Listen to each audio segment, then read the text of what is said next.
game. Blouses. Gallon chuck. Disaster. Spaghetti. Disaster. Well, I mean, I'm no doctor. We now join America's most popular show, already in progress. Everybody loves Mitch and Sean. You guys are the greatest duo.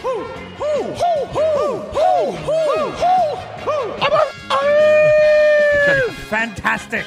That team sure did suck last night. They just plain sucked. I've seen teams suck before, but they were the suckiest bunch of sucks that ever sucked.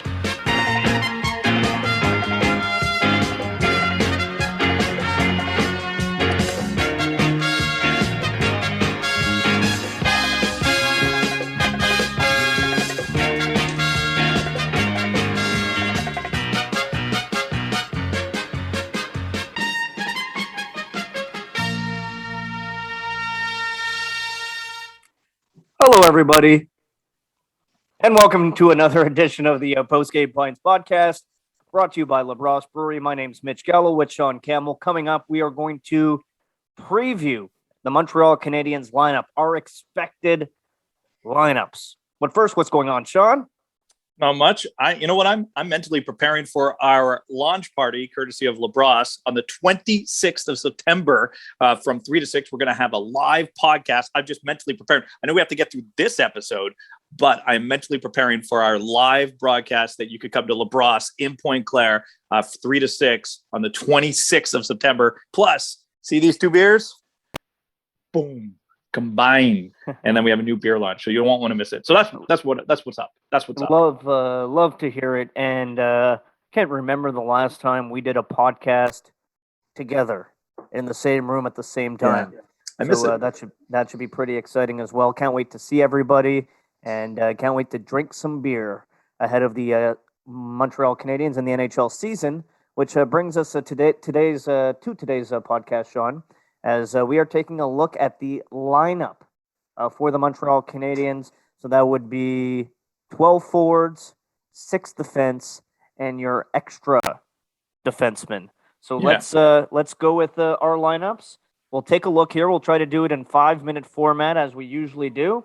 And if we have similarities, we will focus on the differences between our two lineups for Game 1, when the Montreal Canadiens will take on the Toronto Maple Leafs. All right, perfect. We ready to go? 5 on the clock? Let's go. Sir. Perfect. All right, so 5's on the clock here, and we want to go through our projected Montreal Canadiens lineup. Training camp is just starting. The rookies have gotten on board. Now we get to the big camp. And I tell you all the time, Mitch, I don't like talking lineup when people aren't on the ice. Well, now there's hockey players on the ice in the National Hockey League. I'm okay with projecting a lineup. So why don't we just go with the first line? First line for the Montreal Canadiens. I'm going Suzuki in the middle, Caulfield on the right, Toffoli on the left. Boom. I don't know if you're going to argue or if you have anything different. I have something different, Sean. Okay. Right off the bat, I am going to go with Suzuki at center, Caulfield on right wing, but I will put Josh Anderson on left wing on that top line. I'll elaborate a little bit later, but I have Anderson instead of Toffoli on that first line. All right, give me your second line then. My second line will be Dvorak at center with Drouin on right wing and Hoffman on left wing. All right, so my second line is a little different as well.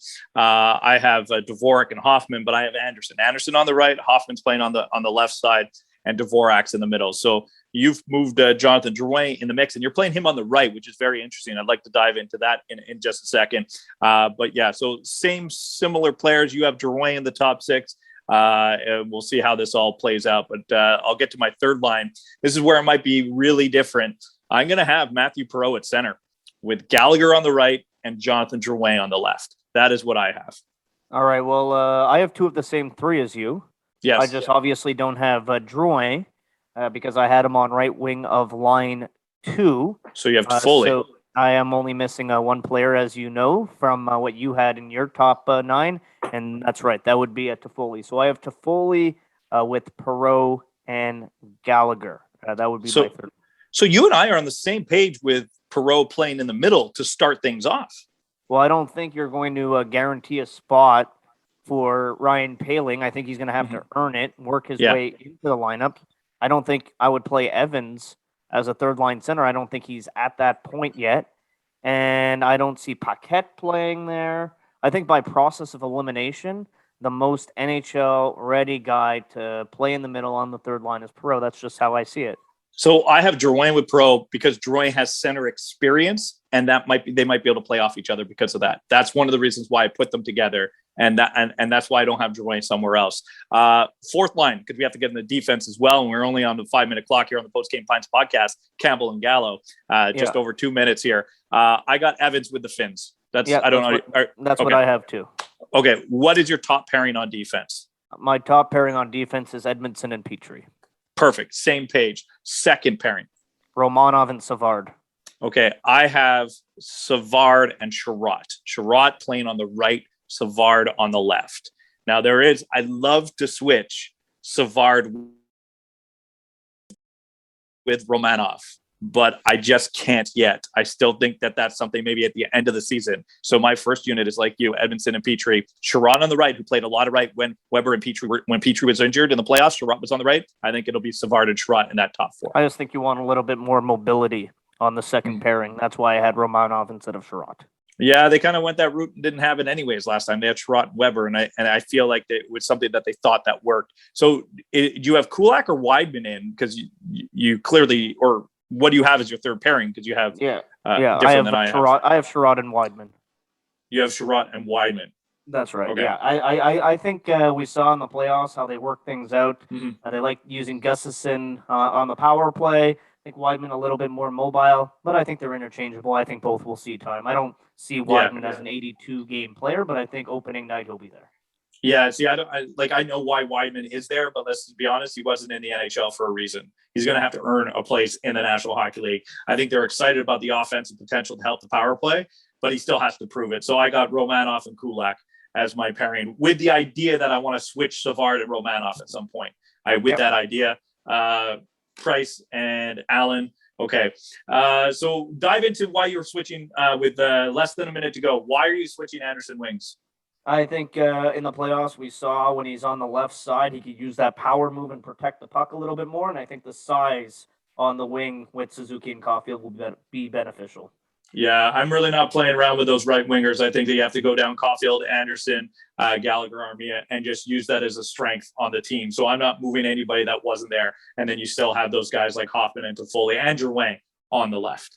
What your lineup looks like? Is it any different from Gallo and I? We both have Perreault at center. Do you have Perreault at center?